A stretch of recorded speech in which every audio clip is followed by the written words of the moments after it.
Bismillahirrahmanirrahim. Assalamualaikum warahmatullahi wabarakatuh.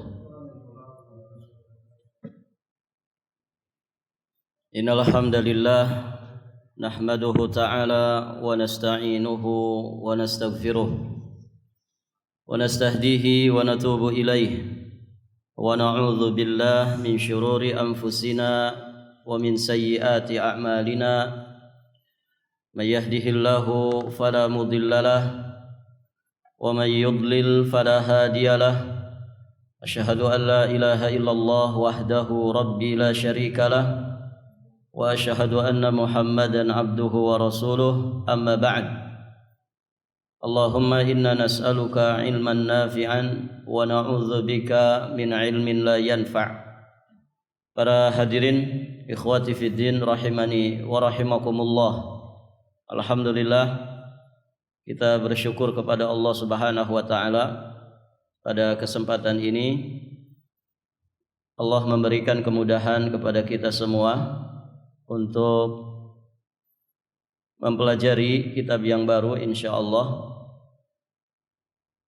Dan sebagaimana yang direncanakan, kita akan membacakan kitab Al-Bahrur Ra'iq fi Zuhdi war Raqa'iq, karya Syekh Dr. Ahmad Farid hafizahullahu ta'ala wa ra'ah.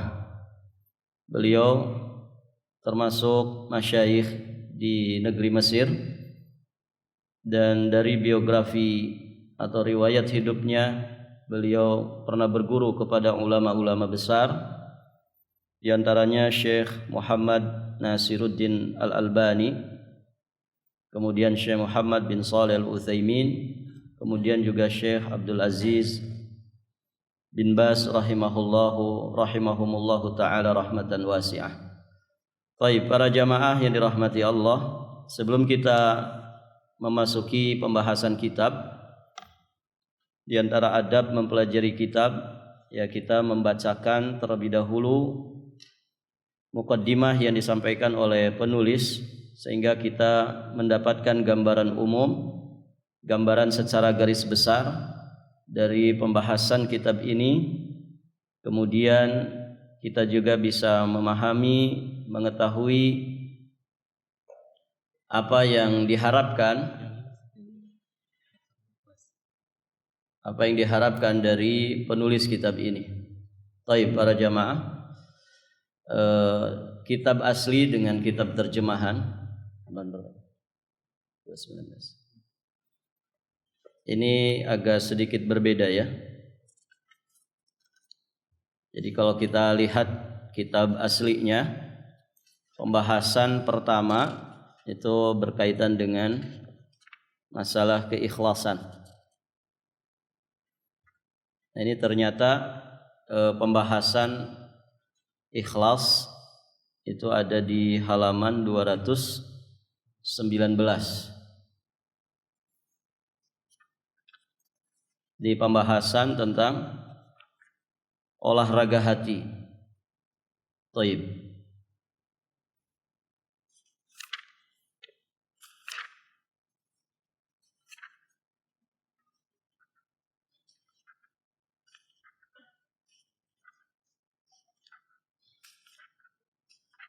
Kita ikuti sesuai terjemah saja ya, tidak masalah ya.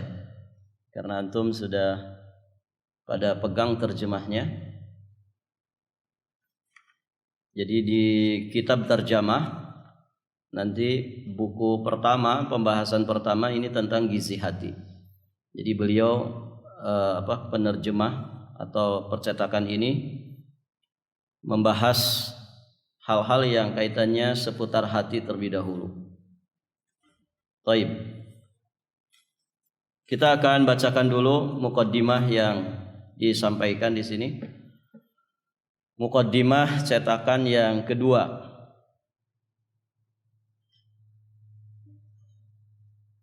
Baik, para jamaah yang dirahmati Allah. Qala hafizahullahu ta'ala, di awal pembahasan muqaddimah di cetakan kedua, sebagaimana biasa di awal kali kita menulis atau membahas sesuatu, sunnahnya adalah mencantumkan basmalah terlebih dahulu atau menyampaikan khutbatul hajat sebagaimana yang dicontohkan oleh Nabi sallallahu alaihi wasallam. Intinya dengan bertahmid, memuji Allah Subhanahu wa taala, kemudian menyampaikan 2 kalimat syahadat, menyampaikan salawat dan salam kepada Nabi sallallahu alaihi wasallam.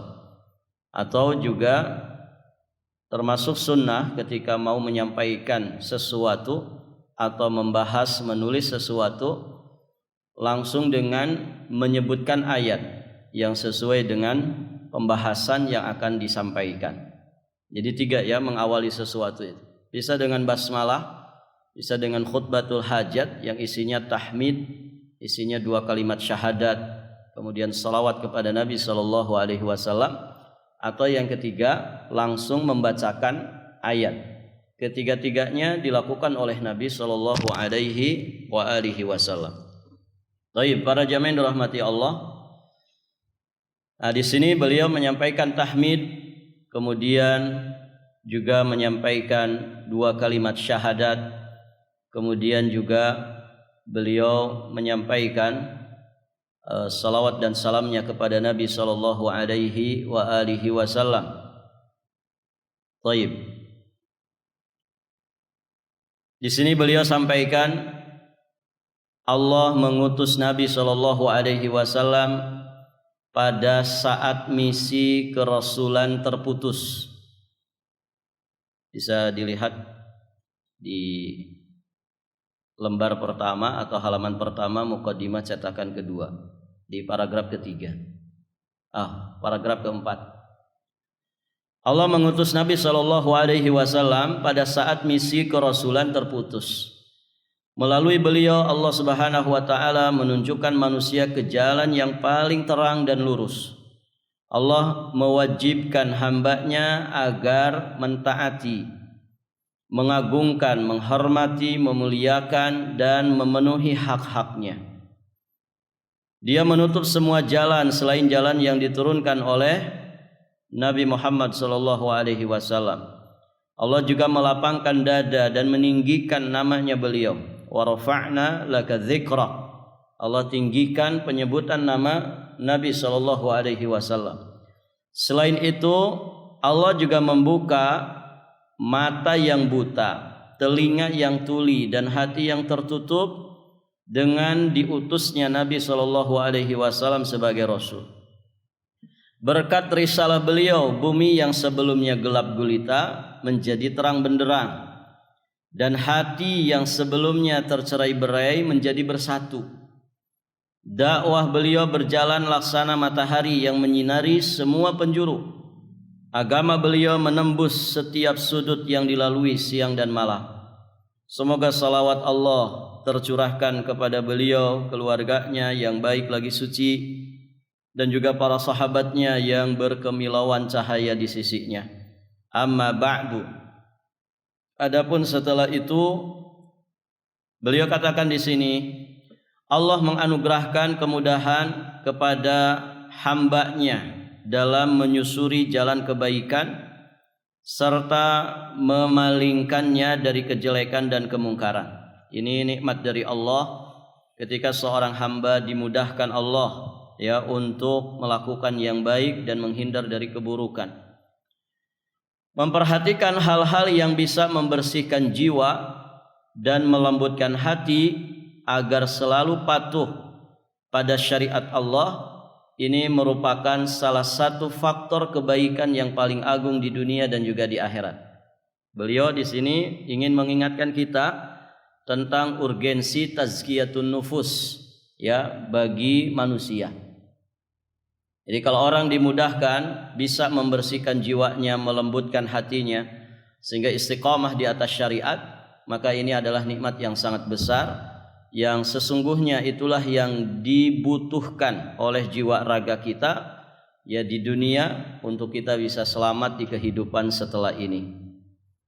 Keinginan hati hanya bisa dicapai jika dia sampai pada kekasihnya, yakni Allah Azza wa Jalla. Adapun untuk mencapainya dibutuhkan hati yang sehat dan bersih. Karena demikian yang Allah sampaikan. Yauma la yanfa'u malun wala banun illa man atallaha biqalbin salim.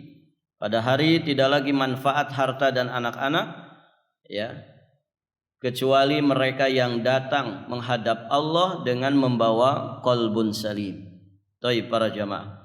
Maka di sini mesti kita pahami perjalanan manusia menuju Allah itu bukan hanya dengan jasadnya saja. Justru hakikat perjalanan kita adalah perjalanan hati ini. Karena yang selamat nanti adalah yang membawa qalbun salim, bukan yang membawa jasad salim, tapi membawa hati yang salim.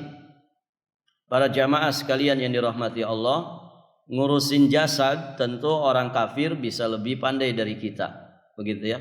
Mereka sangat paham, mengerti ya seluk-beluk tentang jasad ini dari seujung rambut sampai seujung kaki.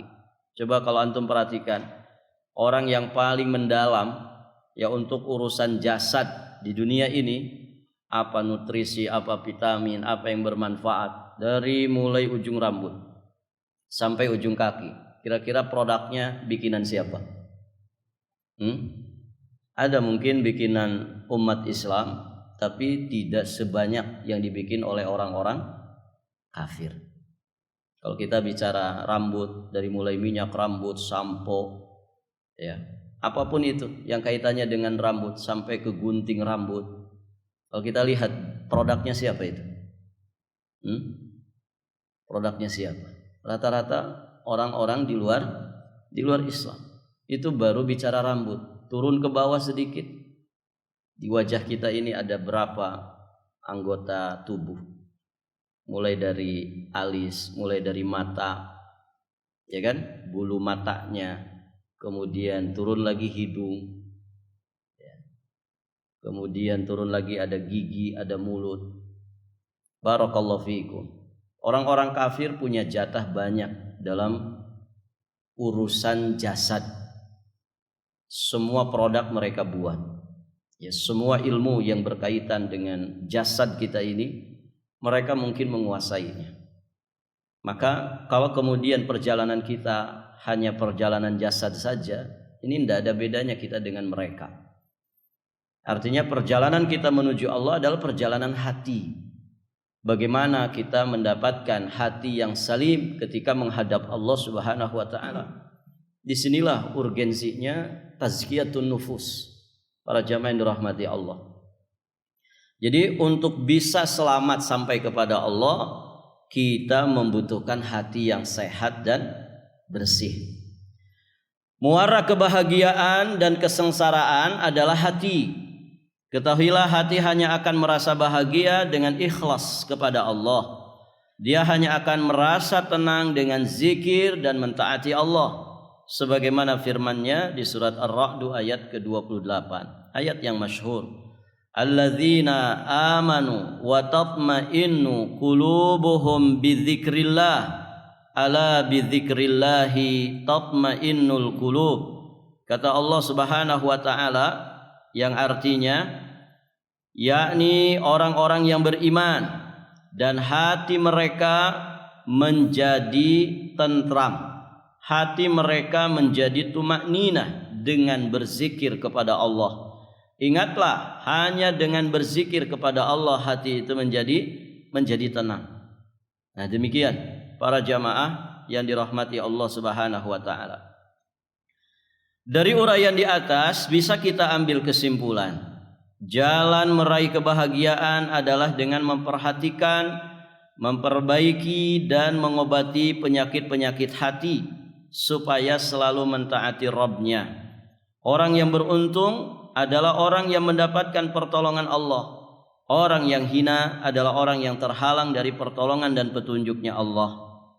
Sejak kitab Al-Bahrul Ra'iq fi Zuhdi war Raqa'iq terbit pertama kali, kata beliau, tepatnya setelah dilakukan pengoreksian dan selang beberapa saat setelah buku ini tersebar, ditemukanlah beberapa kesalahan cetak. Semoga Allah mengampuni pihak penerbit. Di sisi yang lain banyak sekali permintaan dari teman-teman agar buku ini kembali dicetak ulang. Maka berangkat dari itu semua, saya berupaya untuk mencetak ulang buku ini disertai revisi dan tambahan. Saya berusaha semaksimal mungkin mewujudkan semua itu sampai akhirnya Allah Subhanahu wa taala memberikan kemudahan, anugerah dan taufik untuk memperbaiki dan merevisinya. Harapan saya, ini harapannya penulis, semoga Al-Bahrul Ra'iq dengan cetakan dan kemasan yang baru ini sudah terbebas dari kesalahan-kesalahan cetak. Saya juga berharap semoga cetakan baru ini terbebas dari hadis-hadis dhaif dan lemah. Di sini kita memahami manhaj beliau ya di dalam beragama, di dalam menyampaikan agama. Ya, baik dengan lisan ataupun tulisan. Artinya barakallahu fikum para jamaah yang dirahmati Allah, manhaj beliau di sini insyaallah manhaj ahli sunnah wal jamaah, manhaj ahlul hadis, ya di mana beliau berusaha semaksimal mungkin untuk membuang hadis-hadis dhaif, ya walaupun masyhur hadis dhaif ini di kalangan umat Islam. Beliau berusaha sekuat tenaga untuk mencantumkan hanya hadis-hadis sahih saja. Karena para jamaah, pembahasan atau materi tentang tazkiyatun nufus ini terkadang disusupi oleh pemikiran-pemikiran yang kemudian menyimpang dari ahli sunnah wal jamaah, ya seperti orang-orang yang ghulu di dalam tasawuf, ya sehingga sangat-sangat mungkin sekali pembahasan seperti ini dimasukkan ke dalamnya hadis-hadis dhaif atau bahkan hadis-hadis maudhu, hadis-hadis yang la aslalahu, tidak ada asal usulnya sama sekali. Bahkan sebagiannya para jamaah dengan dalih ingin mendapatkan kesucian jiwa, ya seringkali cerita-cerita khurafat dimasukkan, begitu ya. Seringkali para jamaah yang dirahmati Allah, kisah-kisah yang enggak ada asal usulnya juga dimasukkan menjadi bahan pembelajaran. Nah, kalau sudah seperti ini tentu berbahaya sekali. Ya, ahli sunnah wal jamaah punya prinsip beragama ya di atas pijakan wahyu dari Allah Subhanahu wa taala yang sah, yakni Al-Qur'anul Karim, kemudian hadis-hadis Nabi sallallahu alaihi wasallam yang sahih atau minimalnya derajatnya hasan. Nah, inilah apa yang beliau sampaikan kepada kita, bagaimana harapan beliau, bagaimana ikhtiar beliau untuk kemudian menjadikan kitab ini kitab yang layak untuk dibaca, layak untuk dipelajari dan juga diamalkan ya isi kandungannya. Saya telah mencurahkan segenap kemampuan untuk mengoreksi ulang hadis-hadis marfu'. Hadis marfu' itu maksudnya hadis yang sanadnya sampai kepada Nabi sallallahu alaihi wasallam, namun belum tentu ya hadis tersebut hadis sahih. Nah, beliau kaji ulang, ya koreksi ulang tentang hadis-hadis marfu' yang ada di dalam pembahasan kitab ini. Beliau pun sudah mencurahkan semua kemampuannya untuk membuang setiap hadis yang dhaif walaupun masyhur. Sebab pada prinsipnya hadis sahih saja sudah lebih dari cukup. Begitu ya. Setiap hamba seyogianya menerapi hatinya dengan Al-Quran dan hadis-hadis sahih, serta hal-hal yang dijadikan Allah Subhanahu wa taala sebagai obat bagi umat Nabi Muhammad sallallahu alaihi wasallam. Sementara itu tidak selayaknya hati diobati dengan hadis-hadis dhaif, apalagi hadis-hadis maudhu, hadis-hadis palsu yang kemudian dibuat-buat oleh manusia. Dan juga tidak selayaknya kemudian hati ini diisi dengan berita-berita yang dipoles dengan kepalsuan. Itu yang tadi kita sampaikan. Seringkali pembahasan tazkiyatun nufus ini disusupi oleh hadis-hadis palsu, hadis-hadis lemah, hadis-hadis yang tidak ada asal usulnya sama sekali. Sering juga disisipkan di dalamnya, disusupi dengan cerita-cerita palsu yang tidak ada asal usulnya. Bahkan khurafat takhayyul masuk ke dalamnya. Taib. Kita tidak boleh meninggalkan ayat-ayat Allah dan mengutamakan bait-bait puisi seperti yang dilakukan oleh kaum mutasawwifah. kaum sufi. Pasalnya ada di antara saudara-saudara kita yang melakukan terapi untuk melembutkan hati dengan mendengarkan bait-bait puisi. Ini merupakan terapi yang tidak pernah dilakukan para pendahulu kita, yakni para sahabat Nabi sallallahu alaihi wasallam. Ada kadang para jamaah orang itu lebih tenang hatinya ketika mendengarkan lagu dan musik ketimbang mendengarkan ayat-ayat Al-Quranul Karim. Nah, kalau orang sudah seperti ini masalah hatinya. Dia merasa lembut hati ketika mendengarkan dendangan syair, apalagi dendangan lagu-lagu. Nas'alullah al-afwa wal-afiyah wassalam. Ini ketenangan yang sesungguhnya talbisnya syaitan. Ketenangan yang dipermainkan oleh syaitan, yang dianggap menenangkan, sesungguhnya itu nanti akan berbuah kesengsaraan. Taib, para jamaah yang dirahmati Allah. Setiap yang menyimpang dari Al-Quran dan As-Sunnah sahihah pasti akan merugikan pelakunya. Semoga Allah menyelamatkan kita dari bahaya ini. Orang yang terbiasa melakukan itu dikhawatirkan justru hatinya tidak akan tersentuh dengan kalam Allah dan juga sunnah Rasulnya sallallahu alaihi wasallam. Ala bisa karena biasa begitu. Orang kalau hatinya selalu dimakmurkan dengan alunan musik, kemudian lagu-lagu, ya, dan naudzubillah kadang lagu-lagunya lagu-lagu cengeng, lagu-lagu percintaan, lagu-lagu yang membangkitkan birahi, lagu-lagu yang membangkitkan syahwat, naudzubillah.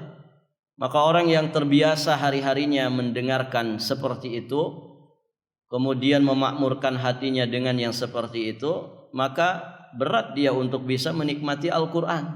Ya, bagaimana dia mau bisa menikmati Al-Quran wong hari-harinya seperti itu? Ya. Baik, para jamaah yang dirahmati Allah. Kemudian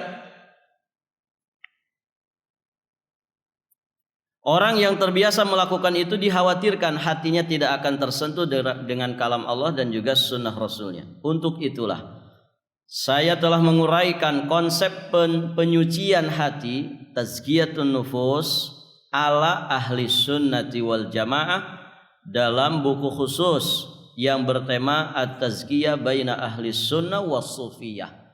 Jadi beliau punya sebuah karya juga tentang at-tazkiyah baina ahli sunnah was sufiyah. Tazkiyah menurut versi ahli sunnah, ya, dan orang-orang sufiyah. Nanti akan dibahas, ya, digali apa bedanya tazkiyah ala sufi dengan tazkiyatun nufus ala ahli sunnah. Barakallahu fikum. Dan masya Allah, beliau termasuk tokoh ulama yang sangat-sangat produktif. Banyak sekali hasil karya beliau, ya, kitab-kitab yang beliau tulis. Dan dari sejarah biografi beliau, memang dari kecil beliau bercita-cita ingin menjadi khatib. Dan masya Allah ternyata bukan sekedar jadi khatib, tapi beliau menjadi ulama yang sangat produktif, menghasilkan banyak karya ilmiah dalam tulisan-tulisannya. Taib, para jamaah yang dirahmati Allah Subhanahu wa taala, ada puluhan, ya. Ada puluhan karya tulis beliau yang kami dapatkan, ada sekitar 27 karya tulis beliau, bahkan mungkin masih sangat banyak sekali. Ya. Taib, para jamaah yang dirahmati Allah. Dan kitab yang ada di hadapan kita ini salah satu di antara karyanya. Dan masya Allah mendapatkan penerimaan di hati kaum muslimin. Allah Subhanahu wa taala telah mencukupkan kita dengan kitab-kitabnya dan juga sunnah-sunnah nabinya. Allah juga telah menurunkan firman-Nya kepada Nabi Muhammad SAW ketika beliau berada di padang Arafah saat menunaikan haji wada. Ayat yang katanya orang Yahudi, jika ini turun kepada kami akan jadikan hari turunnya ayat ini sebagai perayaan. Artinya apa? Ini ayat yang agung yang menjadi stempel bahwa agama ini telah disempurnakan sesempurna-sempurnanya, sehingga tidak lagi butuh penambahan dan juga pengurangan. Artinya ini nikmat yang sangat agung. Allah turunkan ayat ini saat Nabi menunaikan hajjatul wada'. Allah berfirman, al-yawma akmaltu lakum dinakum wa atmamtu alaikum ni'mati wa raditu lakumul islam madina.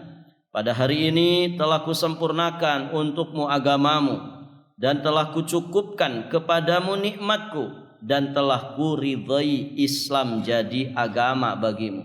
Insyaallah. Para jamaah yang dirahmati Allah, Al-Quran dan As-Sunnah Sahihah adalah pedoman hidup yang menjamin kebahagiaan individu dan masyarakat di dunia dan juga di akhirat.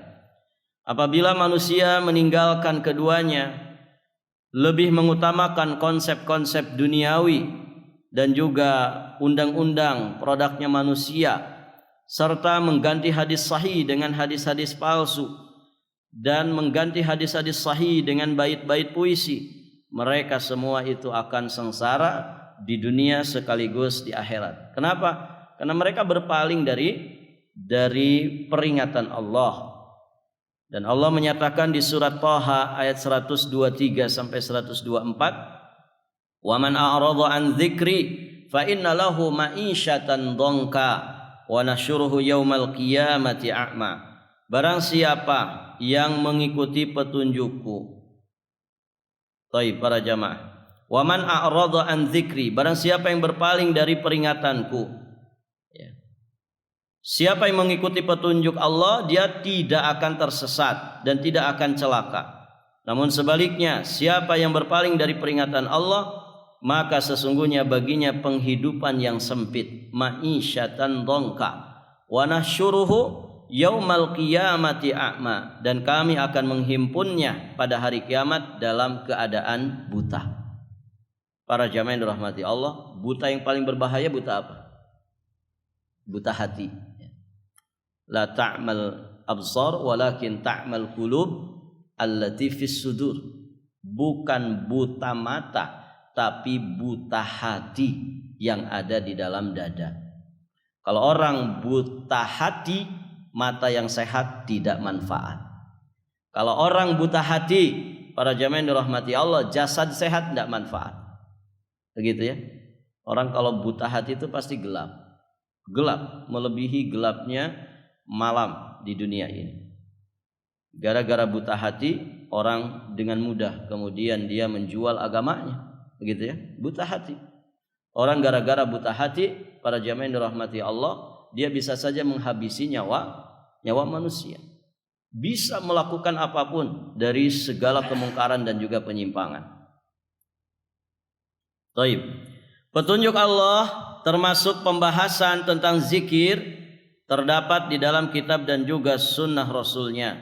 Segala bentuk ibadah yang dilakukan untuk mendekatkan diri kepada Allah haruslah sesuai dengan ketentuan syariat. Inilah sesungguhnya sumber otentik dalam Islam dan juga kaidah yang dikukuhkan oleh Nabi sallallahu alaihi wasallam. Jadi Al-Quran dan Sunnah ini membimbing kita kepada kualitas iman dan kualitas amal saleh. Kalau orang menuntut ilmu syar'i, maka ilmunya akan membimbing dia bagaimana beramal itu sesuai dengan petunjuk Nabi sallallahu alaihi wasallam. Karena kalau tidak seperti itu, ya amal kita tertolak. Kata Nabi, "Man 'amila 'amalan laisa 'alaihi amruna fahuwa raddun." Barang siapa yang mengerjakan satu amalan yang tidak sesuai dengan dasar perintah dari kami, maka amal itu tertolak. Amal itu tertolak. Jadi yang dibahas di dalam tazkiyatun nufus bukan hanya kaitannya dengan bawatin, bukan hanya kaitannya dengan hati saja. Walaupun kita pahami itu yang menjadi fokus pembahasan, namun juga tetap hati ini kebersihannya itu punya tanda, punya indikasi. Apa indikasinya? Amal yang benar. Ya, amal yang benar. Para jamaah yang dirahmati Allah, sesuai dengan petunjuk Allah dan Rasulnya. Kemudian beliau di sini juga menyampaikan bahwa ibadah bukanlah penyiksaan terhadap diri sendiri. Dan setiap penyiksaan terhadap diri sendiri itu bukanlah ibadah. Lihat orang-orang Syiah, para jamaah. Mereka menyiksa diri mereka, kemudian menganggap ini ibadah.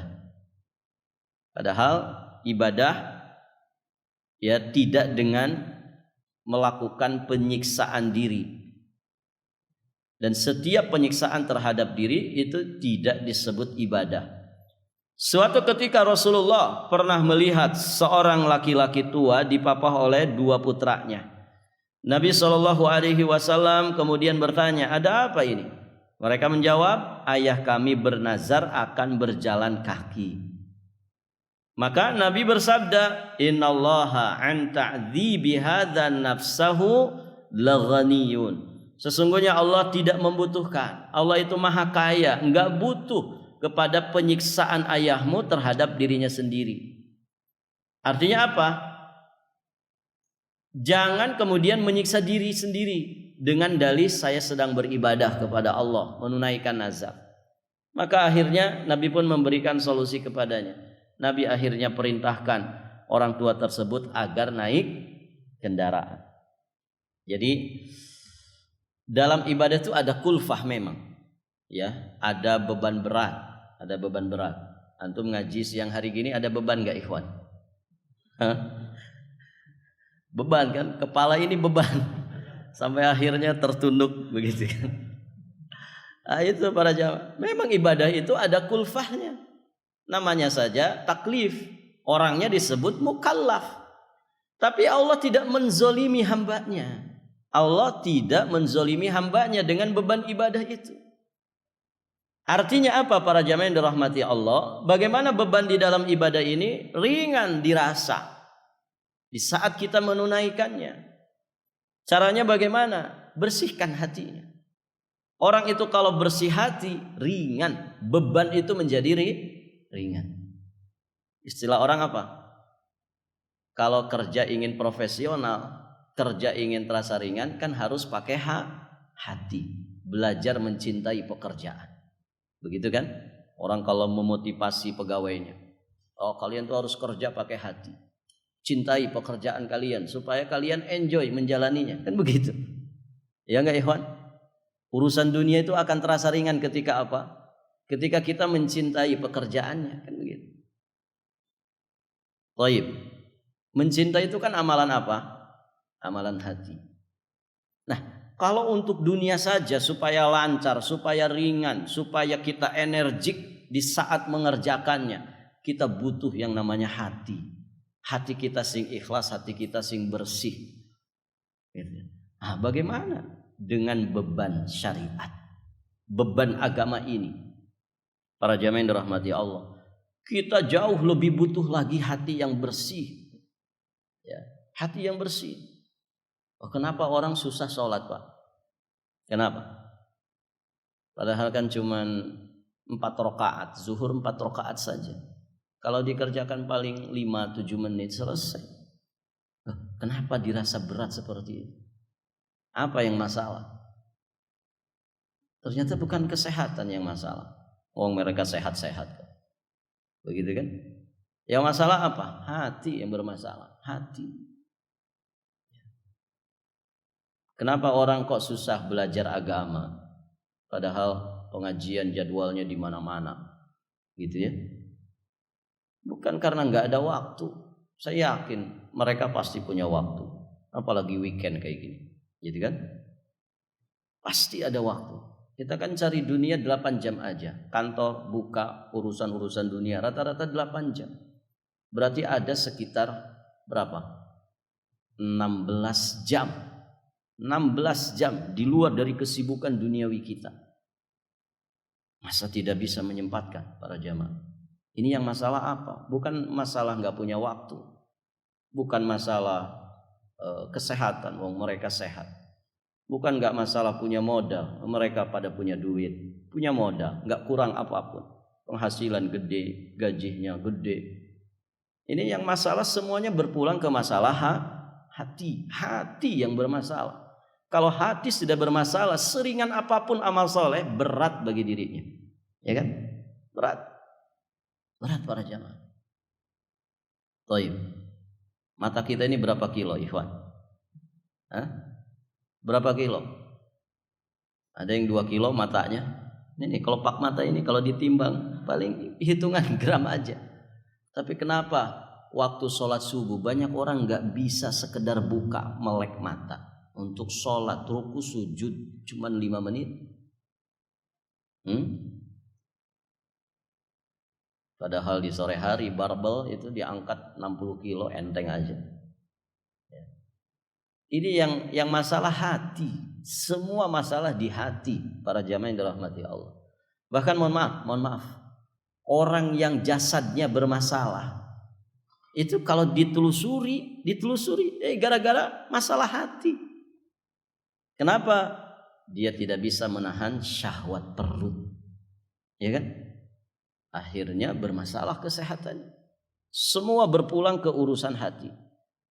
Nah, para jamaah yang dirahmati Allah Subhanahu wa taala, sama seperti orang yang ghulu di dalam melaksanakan ibadah, menyengsarakan, menyusah-nyusahkan dirinya sendiri dalam beribadah. Ini sesungguhnya adalah masalah hati, hatinya yang bermasalah. Baik, para jamaah. Maka di sini ada riwayat dari Abdullah bin Abbas. Ketika Nabi sedang berkhutbah, tiba-tiba ada seorang yang berdiri. Rasulullah kemudian bertanya mengenai orang tersebut. Para sahabat menjawab, Abu Israil bernazar untuk berdiri dan tidak akan duduk. Ini siapa ini orang ini? Nabi ketika berkhutbah ada orang berdiri aja. Ternyata dia ini Abu Israil yang kemudian bernazar untuk berdiri dan tidak akan duduk, tidak akan berteduh, tidak akan berbicara, dan dia akan terus berpuasa. Maka Nabi bersabda, perintahkan dia untuk bicara. Perintahkan dia untuk berteduh, perintahkan dia untuk duduk dan menyempurnakan puasanya. Lihat di sini Nabi SAW sedang mengajari umatnya bahwa bentuk penyiksaan terhadap diri sendiri ini bukan ibadah, dan ibadah modelnya bukan seperti itu. Ya. Apa ibadah yang paling beresiko apa, ikhwan? Ibadah yang paling beresiko apa? Jihad, ya kan? Angkat senjata perang melawan orang-orang kafir. Ini yang paling beresiko kan dibanding ibadah-ibadah yang lain. Baik, apakah itu penyiksaan terhadap umat Islam? Jawabannya tidak. Bukan penyiksaan, karena begitu banyak adab yang mesti diperhatikan. Kemudian para jamaah yang dirahmati Allah, ketika ini menjadi dzirwah sinamil Islam, jihad angkat senjata melawan orang-orang kafir di medan perang, ini dikatakan oleh Nabi dzirwah sinamil Islam. Dia itu adalah puncak amalan Islam yang tertinggi. Maka kemudian Allah memberikan motivasi besar kepada mereka bahwa pahalanya adalah surga tertinggi di sisi Allah, bi ghairi hisabin wala azab, tanpa ada proses hisab, tanpa ada proses azab, langsung masuk surga tertinggi dan berkeutamaan yang lainnya.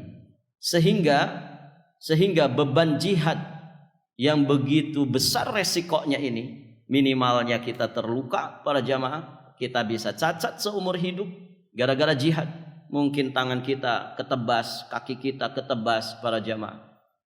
Maksimalnya kita mati, resiko terbesarnya adalah mati, maka dinyatakan di dalam syariat matinya mereka mati syahid. Mati syahid yang menjadikan mereka selamat dari siksa api neraka, selamat juga dari proses hisab. Nah, Allah berikan ganjaran yang sangat besar, melebihi dari resiko yang didapatkan oleh muslim di medan jihad.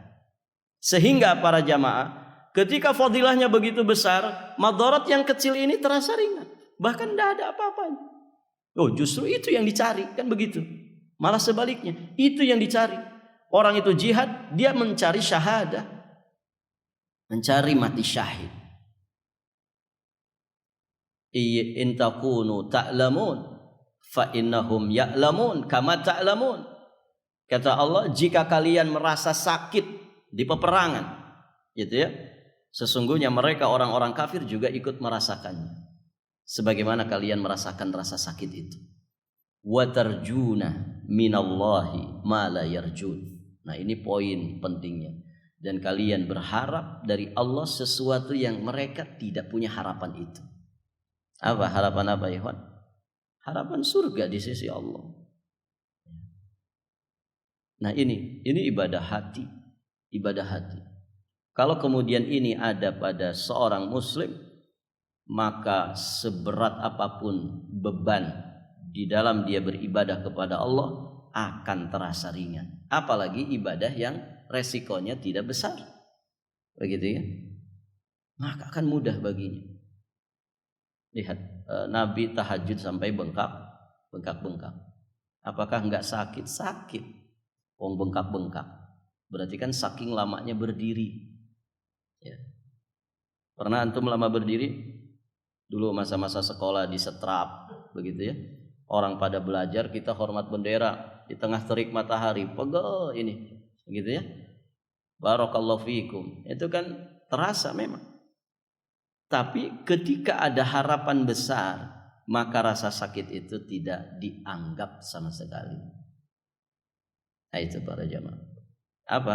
Di sini hati. Kalau hati itu sudah senang, hati itu sudah bahagia. Bahkan sebagian ulama itu mengungkapkan saking bahagianya hati itu, seperti hati ini kayak menari jingkrak-jingkrak begitu. Saking bahagianya. Nah, itu kalau hati sudah bahagia seperti itu para jamaah, beban apapun dalam syariat itu akan terasa mudah dan ringan. Baik, para jamaah. Di dalam hadis ini beliau menetapkan sesuatu yang disyariatkan, yaitu berpuasa, dan mengingkari sesuatu yang tidak disyariatkan. Jadi kata Nabi, ketika ada yang bernazar untuk berdiri, tidak mau duduk, tidak mau berteduh, tidak mau bicara, dan dia akan berpuasa, yang Nabi tegur mana? Kata Nabi, perintahkan dia untuk bicara, perintahkan dia untuk berteduh, perintahkan dia untuk duduk, dan perintahkan dia untuk menyempurnakan puasa. Artinya puasanya iya, silahkan, karena itu sesuai syariat. Tapi bentuk penyiksaan diri seperti tidak mau bicara, bagaimana orang nggak mau bicara, ikhwan? Ya, sedangkan manusia itu pekerjaan yang paling banyak dikerjakannya apa? Bicara. Manusia itu semuanya tuh, pekerjaan yang paling banyak dikerjakan manusia itu berbicara. Ya. Jadi kalau orang nazar untuk tidak bicara, ini penyiksaan terhadap dirinya sendiri. Nabi menegur itu semua, memperingatkan itu semua. Tapi ketika giliran puasa, kata Nabi, sempurnakan. Suruh dia untuk menyempurnakan puasanya. Jadi Nabi, ya, beliau menetapkan sesuatu yang disyariatkan, dan Nabi mengingkari sesuatu yang tidak disyariatkan, yakni tidak berbicara dan berdiri di bawah terik matahari. Kita tidak boleh mendekatkan diri kepada Allah dengan ibadah-ibadah yang tidak disyariatkan. Kita juga tidak boleh berlebih-lebihan dalam menjalankan syariat dan melampaui batasan dalam beribadah. Petunjuk Nabi SAW dan ibadah beliau adalah suri teladan yang paling baik dalam masalah ini. Tak seorang pun dari umat Nabi yang boleh menambahi atau beranggapan bahwa ibadahnya lebih sempurna daripada ibadah Rasulullah sallallahu alaihi wasallam. Ada satu hadis yang menceritakan tentang 3 orang yang datang ke rumah Nabi untuk bertanya mengenai ibadah-ibadah beliau. Ketika telah dijawab, mereka menganggap bahwa ibadah-ibadah yang mereka lakukan selama ini tidak ada apa-apanya. Salah seorang dari mereka akhirnya melontarkan pertanyaan, di manakah posisi kita dibandingkan Rasulullah? Padahal dosa-dosanya telah mendapatkan ampunan dari Allah, baik yang sudah berlalu maupun yang belum. Loh, bagaimana dengan kita? Di mana kedudukan kita dibandingkan Nabi? Ya, ibadahnya Rasulullah seperti ini. Padahal beliau maksum. Kita yang enggak maksum, tidak pernah ada kejelasan apakah amal kita diterima, apakah dosa-dosa kita diampuni. Ya, terus bagaimana dengan kita? Nah, akhirnya para jamaah, seorang temannya menimpali, mulai saat ini aku akan mengerjakan qiyamul lail terus menerus dan tidak mau tidur. Orang kedua kemudian berkata, aku akan berpuasa terus menerus, tidak akan pernah berbuka. Orang ketiga pun berkata, aku akan menjauhi wanita dan tidak akan menikah selama-lamanya. Ketika diberitahu seperti itu, Nabi kemudian menegur tiga orang ini. Ma balu aqwam yaquluna kadza wa kadza. Mengapa itu orang-orang tadi mengatakan begini dan begitu? Amma inni a'lamakum billahi wa atqakum. Ya. Amma inna a'lamakum billahi wa atqakumullah ana. Ya. Mengapa orang-orang tadi mengatakan begini dan begitu? Padahal aku adalah orang yang paling alim, paling berilmu dan paling bertakwa di antara kalian. Namun kata Nabi, amma inni la asumu wa uftir. Ya adapun aku ini berpuasa, juga aku berbuka. Wa aqumu wa anam, aku qiyam, aku pun tidur. Tidak salat melulu, ada tidurnya. Ya, Nabi di awal malam tidur. Kemudian di pertengahan malam atau lewat sedikit di sepertiga malam terakhir, baru kemudian Nabi qiyam. Setelah itu sebelum subuh Nabi tidur lagi beberapa saat. Di siang hari Nabi tidur, qailulah. Nah itu para jamaah yang dirahmati Allah. Jadi aku qiyam, aku pun tidur. Dan kata Nabi SAW, aku pun menikahi beberapa wanita. Ketahuilah, faman ragiba an sunnati falaisa minni. Ya, siapa yang membenci sunnahku maka dia bukan termasuk golonganku. Intinya para jamaah, seorang hamba sepatutnya berusaha melembutkan dan mensucikan jiwanya sesuai ketentuan Allah dan di dalam kitabnya juga di dalam sunnah Rasulnya. Para sahabat telah meretas jalan petunjuk ini. Petunjuk yang benar ialah bersumber dari Allah. Jadi petunjuk untuk mensucikan, melembutkan diri kita ini harus berdasar kepada petunjuk Allah dan Rasulnya. Wala tu'minu illa liman tabi'a dinakum qul innal huda hudallah. Janganlah kalian percaya melainkan kepada orang yang mengikuti agamamu. Katakanlah sesungguhnya petunjuk yang harus diikuti itu adalah petunjuknya Allah. Fa inna khairal hajju Muhammad. Ya, fa inna asdaqal hadits kitabullah. Sebaik-baik petunjuk adalah petunjuknya Allah di dalam kitabnya. Dan sebaik-baik petunjuk ya juga adalah petunjuk Rasulnya sallallahu alaihi wa alihi wasallam. Kemudian kata Allah, janganlah kamu percaya bahwa akan diberikan kepada seseorang seperti apa yang diberikan kepadamu. Qul innal huda hudallah an yu'ta ahadum mithla ma utitum aw yuhajukum inda rabbikum. Dan jangan pula kamu percaya bahwa mereka akan mengalahkan hujahmu di sisi Rabbmu. Qul innal fadla biyadillah. Katakanlah sesungguhnya karunia itu di tangan Allah. Allah memberikan karunia-Nya kepada siapa saja yang dikehendakinya. Dan Allah maha luas karunia-Nya lagi maha mengetahui.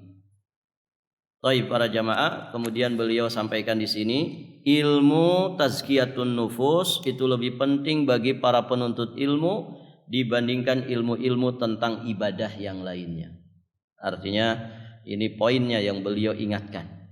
Ilmu tazkiyatun nufus itu lebih sangat dibutuhkan oleh para penuntut ilmu dibandingkan ilmu-ilmu tentang ibadah yang lainnya.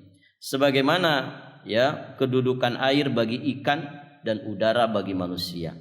Air para jamaah itu kebutuhan yang sangat-sangat mendasar untuk ikan. Sebagaimana manusia punya kebutuhan dasar namanya udara. Bayangkan kalau kita tidak dapat oksigen, mau seperti apa hidup ini? Kita akan kesusahan nafas, kita akan cepat binasa. Sebagaimana ikan akan cepat mati ketika tidak ada air. Begitulah ya seorang manusia ketika dia tidak memiliki tazkiyatun nufus pada dirinya. Hal ini karena ilmu pensucian jiwa bisa digunakan untuk pertama memperbaiki hati, jelas. Ada yang mengatakan hati yang baik akan mudah menyerap ilmu, sebagaimana tanah yang subur akan sangat mudah untuk ditanami. Ini dia akan menjadi tempat tumbuh kembangnya ilmu dan iman. Kemudian yang kedua, agar mereka memperbaharui taubat kepada Allah setiap pagi dan sore. Ini diantara hikmah belajar tazkiyatun nufus.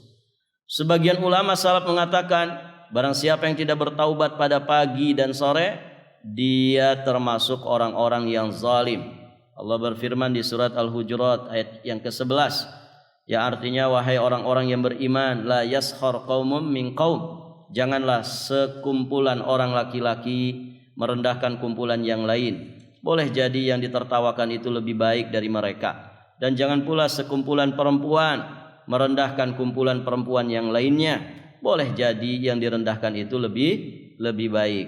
Kemudian Allah katakan, wala talmizu anfusakum, janganlah suka mencela dirimu sendiri, wala tanabazu bil alqab, dan janganlah memanggil dengan gelaran yang mengandung ejekan. Seburuk-buruk panggilan adalah panggilan yang buruk sesudah iman, dan barang siapa yang tidak bertaubat, maka itulah orang-orang yang zalim. Ya, salah satu pondasi dasar untuk taubat itu punya kebersihan hati. Hanya orang-orang yang bersih hatinya yang kemudian dia mau sungguh-sungguh di dalam bertaubat kepada Allah. Kemudian yang ketiga, di antara hikmah, keutamaan dan fadilah dari tazkiyatun nufus, agar penuntut ilmu tidak patah semangat terhadap cobaan yang menimpanya. Karena manusia pasti akan diuji. Contoh, ada orang yang sangat cerdas dan giat di dalam menuntut ilmu syar'i, namun karena keistimewaan ini dia akhirnya dirasuki sifat sombong. Nah ini para jamaah, jadi ujian bagi orang yang lama belajar itu kadang dirasuki sifat sombong, atau bisa saja riya sehingga menyebabkan dia celaka. Begitu. Saya pernah ceritaan sama ustadz gitu ya, teman sahabat saya hafizahullah taala. Jadi beliau orangnya berani banget gitu ya, dan tegas. Jadi ketika bermajelis di satu daerah, ya beliau menyampaikan ceramah, menyampaikan kajian. Kemudian ada ikhwan-ikhwan yang mungkin kurang perhatian, ya cenderung kayak menyepelekan. Akhirnya beliau ingatkan, ikhwan, tolong mendekat. Ya, ini adab di dalam bermajelis kan begitu. Adab di dalam bermajelis. Kemudian beliau sampaikan, saya tahu ini ya, teman-teman yang di belakang-belakang ini, saya yakin ini orang-orang yang lama ngaji. Paham maksudnya? Beliau sedang menegur orang-orang yang sudah lama ngaji, yang cenderung menyepelekan adab-adab menuntut ilmu. Kenapa? Karena merasa sudah lama ngaji, sudah banyak kitab yang dihatamkan, sudah banyak belajar kepada para ustadz, begitu ya. Akhirnya dia merasa biasa aja ini. Paling yang disampaikan juga itu juga, gitu ya. Nah, begitu. Ini apa namanya, ikhwan? Ini kotoran hati. Paham maksudnya? Ini kotoran hati. Sombong, riya, merasa sudah tahu, merasa sudah berilmu. Nah, ini bahaya. Nah, dengan belajar tazkiyatun nufus, para jamaah yang dirahmati Allah, kita diajari ya supaya kita semangat terhadap menghadapi segala cobaan dan rintangan yang pasti akan Allah ujikan kepada kita. Ketika semakin orang itu berilmu, salah satu di antara ujiannya apa? Sombong, iri hati, dengki, atau kotoran-kotoran hati yang lainnya. Termasuk malu yang tidak pada tempatnya. Ini kan kotoran hati. Kalau belajar di sana malu rasanya. Itu loh kelas tinggi katanya gitu. Ngomongnya bahasa Arab semua. Ya akhirnya para jamaah yang dirahmati Allah nggak mau belajar, nggak mau datang ke majelis. Kenapa? Ada rasa malu yang tidak pada tempatnya. Ini menghalangi orang dari belajar. Ini pun sama. Ini termasuk awaik di dalam menuntut ilmu. Ya, hambatan-hambatan di dalam menuntut ilmu. Semuanya kembali kepada kotornya hati. Maka itu dibersihkan dengan apa? Dengan tazkiyatun nufus. Baik para jamaah. Seperti dalam kisah 3 orang yang dipanggang pertama kali di dalam api neraka, disebabkan karena perbuatan hatinya. Semoga Allah melindungi kita dari perilaku orang-orang yang celaka. Siapa 3 orang yang dimaksud itu? Pertama yang belajar. Dia belajarnya bukan karena Allah, tapi ingin disebut sebagai orang alim. Kemudian yang kedua, masuk kategori pertama juga, orang yang belajar Quran. Ternyata tidak ikhlas, tapi dia ingin disebut qari. Kemudian orang yang bersedekah tidak ikhlas, karena ternyata sedekahnya ingin menjadikan dia disebut sebagai orang paling dermawan. Kemudian satu lagi siapa? Orang yang berjihad, angkat senjata, masuk di medan perang, tidak ikhlas. Ternyata dia ingin disebut sebagai pejuang Islam, mujahid, disebut sebagai pahlawan Islam. Ini semuanya celaka para jamaah, gara-gara tidak ikhlas, salah niat. Begitu ya. Sama, kita juga sama. Belajar itu ya dapat capek saja kalau tidak ikhlas. Dakwah juga begitu, hanya dapat capek saja kalau tidak ikhlas.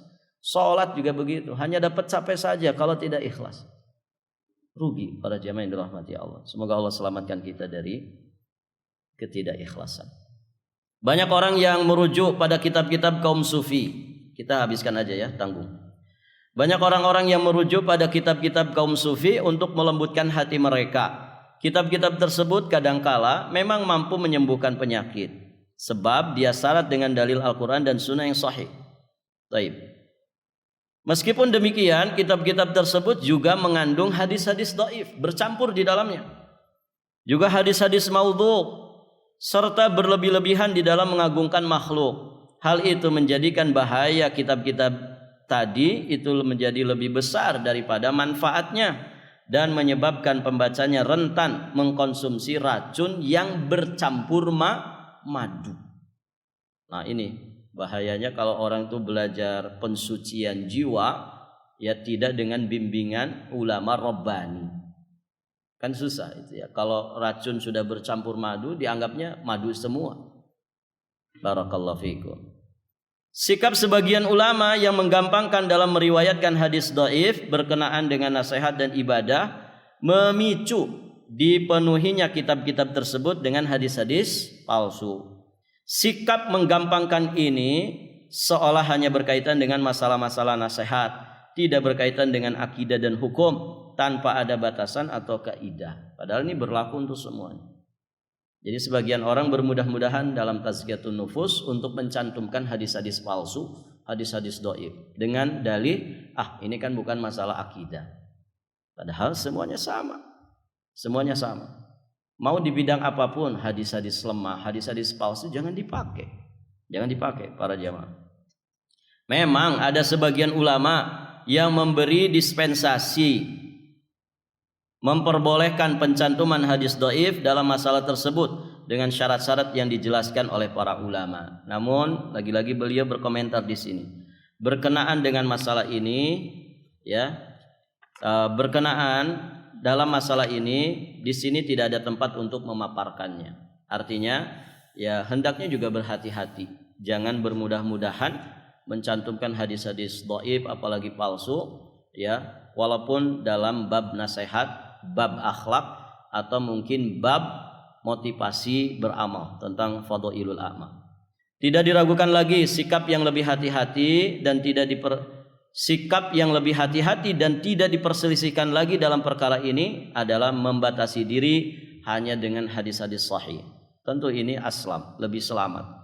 Terlebih pada zaman sekarang saat keinginan mengetahui hadis-hadis sahih sangatlah minim, apalagi meneliti mana yang dhaif, maudhu, dan mana yang sahih. Karena itu saya menyusun buku ini sebagai nasihat untuk pribadi dan juga sahabat saya, ya, yang saya nukil dari kitab-kitab para ulama berkaitan dengan pelembut hati. Nukilan yang terdapat di dalam buku ini adalah hadis-hadis sahih saja, agar saudara-saudaraku yang ingin membersihkan dan melembutkan hati bisa lebih cermat dalam merenungkan karya-karya ulama yang tidak lepas dari hadis-hadis dhaif. Masya Allah, inilah nikmat Allah yang sangat besar dengan keberadaan para ulama. Ya, mereka yang menghabiskan usianya, menghabiskan harta tenaganya demi kemaslahatan umat, mengumpulkan ya hadis-hadis yang sahih saja berkaitan dengan satu pembahasan tertentu. Ini juhdun, kesungguhan yang patut kita syukuri. Ya, semoga mereka mendapatkan jariah yang sangat besar. Begitu ya. Kita tinggal menikmati saja gitu ya, sudah berbuah kitab. Buku ini insya Allah bisa menjadi bekal yang bermanfaat bagi saudara-saudara kita dalam berdakwah di jalan Allah. Sebab buku ini menyajikan beberapa pembahasan yang setiap temanya layak untuk dijadikan bahan ceramah atau pelajaran. Saya memohon kepada Allah agar Dia menerima usaha saya ini serta menjadikan sebaik-baik amal di penghujung usia kita pada hari yang paling baik, yakni pada saat kita berjumpa dengannya. Amin Allahumma ya rabbal alamin. Semoga Allah memberikan anugerah kepada kita dengan melihat wajahnya yang mulia. Sungguh Allah Maha Kuasa terhadap segala sesuatu yang Dia kehendaki. Dialah zat yang layak untuk mengabulkan doa dan cukuplah Allah sebagai zat yang dipasrahi. Barakallahu fikum. Demikian para jamaah dirahmati Allah.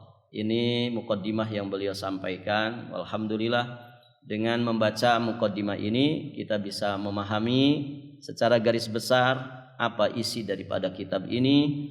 Kemudian juga kita bisa memahami apa yang diinginkan, apa yang diharapkan oleh penulis dari kitab ini, dan juga kita bisa memahami ya bagaimana metode beragamanya penulis daripada kitab ini dan kesungguhan beliau di dalam mengusung sunnah Nabi SAW yang sah, yang sahih dan jauh dari ya segala sesuatu yang menyimpang ya, dengan ya beliau menghilangkan hadis-hadis dhaif, hadis-hadis palsu dari pembahasan tazkiyatun nufus. Karena pembahasan ini sangat rawan ya disusupi oleh hadis-hadis palsu, hadis-hadis dhaif, bahkan ya cerita-cerita palsu yang tidak ada asal usulnya, bahkan juga ya sangat rawan pembahasan ini disusupi oleh segala khurafat dan juga takhayyul. Dan tentu ini nikmat yang sangat besar para jamaah dikala banyak orang yang punya semangat mensucikan hatinya tapi dengan cara-cara yang menyimpang gitu ya. Banyak para jamaah orang yang dengan dalih tazkiyatun nufus ya mereka malah melakukan apa yang tidak pernah dilakukan oleh salafus saleh. Ya, menyepi di dalam hutan gitu ya, menyepi di satu goa tertentu atau di ruangan tertentu dengan menetapkan hari, tanggal, ya, malam, bulan, begitu kan? Bahkan tahun ditetapkan. Kemudian dengan cara-cara yang sesungguhnya ahli sunnati wal jamaah berlepas diri dari itu semua, gitu ya. Bahkan naudzubillah di antara sebagian mereka ada yang betul-betul melakukan ritual yang mengarahkan mereka kepada kekufuran. Ada yang kemudian merasa katanya saya sudah sampai ke Sidratul Muntaha, gitu ya. 10 hari ritual pakai kulambu, ya, warnanya putih semua. Dia di situ tidak beranjak kemana-mana, tidak sholat jamaah, nggak ngapa-ngapain, gitu ya. Pokoknya di situ saja, ya, sedang melakukan ritual spiritual, begitu ya. Ketika selesai mereka merasa sudah layaknya seorang rasul saja, gitu ya. Katanya sudah sampai ke Sidratul Muntaha, saya sudah ketemu dengan malaikat Jibril ini dan itu.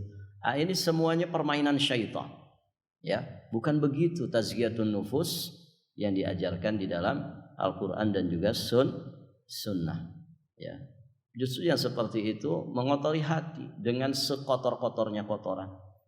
Kenapa? Karena mereka menyimpang dari siratal mustaqim. Nas'alullah al-afwa wal afiyah wassalam.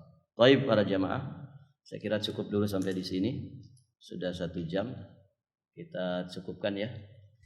Tidak ada dulu pertanyaan. Semoga apa yang dibahas bermanfaat. Insyaallah ta'ala nanti kita lanjutkan. Dan ana harapkan antum pada punya kitabnya ya, supaya bisa mengikuti. Barakallahu fikum. Kita tutup dengan doa kafaratul majlis. Subhanakallahumma bihamdik, asyhadu an la ilaha illa anta astaghfiruka wa atubu ilaik. Assalamualaikum warahmatullahi wabarakatuh.